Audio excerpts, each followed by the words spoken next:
G20 इजलास तो ख़त्म हुआ, मगर इसमें क्या अहम फैसले किए गए, इस मौजू पर आज हम तफसील से बात करेंगे। दुनिया की 20 बड़ी मईशतों के रहनुमाओं ने हाल ही में हिंदुस्तान के दारुल-हुकूमत दिल्ली में इज्तिमा किया। कुछ गहरे इख्तिलाफात के बावजूद वो मुख्तलिफ उमूर पर इत्तेफाक राय तक पहुँचने में कामयाब रहे। G20 ममालिक ने इस बात पर इत्तेफाक किया कि रियासतें ताकत के जरिए इलाके पर कब्जा नहीं कर सकती और यूक्रेन के लोगों के मसाइब को उजागर किया, लेकिन जंग के लिए रूस पर बराह रास्त तनकीद करने से गुरेज किया। इस एलामिये को इस पोजीशन से वाज़ेह नरमी के तौर पर देखा गया जो G20 ने गुज़िश्ता साल इख्तियार किया था, जब उसने रूस की जंग की मजम्मत की थी और इसे यूक्रेन से दस्तबरदारी का मुतालबा किया था। अब G20 में होने वाले कुछ अहम फैसलों पर बात करते हैं, लेकिन आगे बढ़ने से पहले आपसे गुजारिश है कि हमारे इस चैनल को सब्सक्राइब करें।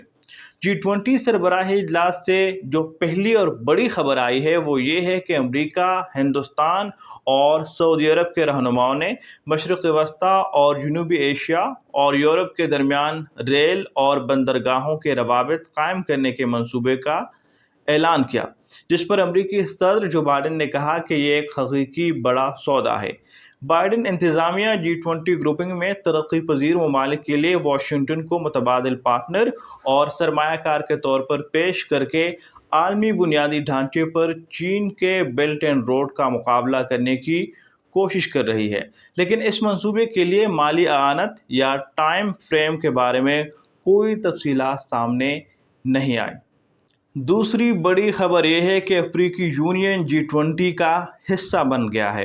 55 रुकनी अफ्रीकी यूनियन को बाज़ाब्ता तौर पर यूरोपीय यूनियन के बराबर G20 का मुस्तकिल रुकन बना दिया गया ताकि ग्रुप बंदी को मज़ीद नुमाइंदा बनाया जा सके। अब तक सिर्फ जनूबी अफ्रीका G20 का रुकन था।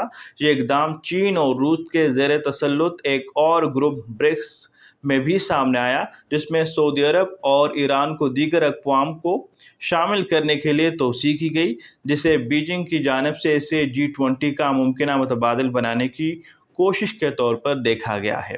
तीसरी खबर यह है कि मौसमियाती तब्दीली के हवाले से अहम फैसले किए गए।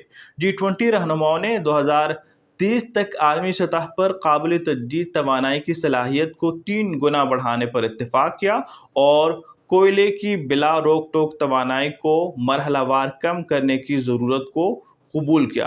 ग्रुप ने काबिल तजदीद ज़राए को बढ़ाने के हदफ को हासिल करने के लिए मौजूदा पॉलिसीज़ और अहदाफ में तरमीम करने का कोई मंसूबा फराहम नहीं किया। तो ये थी कुछ अहम फैसले जो G20 रहनुमाओं के सालाना इजलास में सामने आई। आपको हमारी वीडियो कैसी लगी, हमें कमेंट सेक्शन में अपनी आरा से आगाह करें। बहुत बहुत शुक्रिया।